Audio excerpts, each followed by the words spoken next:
On paper, Daniel looked ordinary. 34, logistics supervisor, paid his rent on time, called his mother every Sunday. Coworkers described him as reliable, a little reserved, the kind of person no one really notices, but no one worries about either. For years, nothing about him stood out. Then the layoffs began. At first it was reduced hours, then restructuring. Daniel kept his job, but barely. His workload doubled while his pay stayed the same.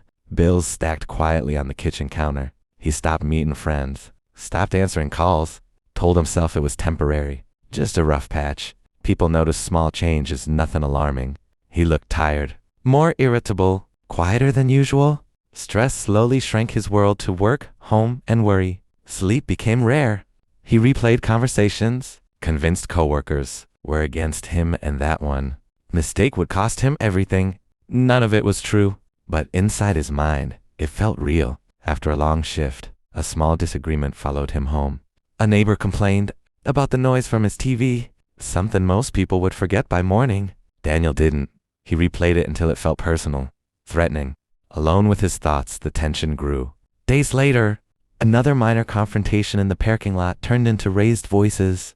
Normally, it would have ended there, but Daniel had been carrying months of stress, resentment, and sleepless nights. The pressure broke. It lasted less than a minute. By the time he realized what he'd done, the ordinary life he'd lived for decades had split in two, before and after. Neighbors were stunned. He always seemed normal, he kept to himself. I never thought.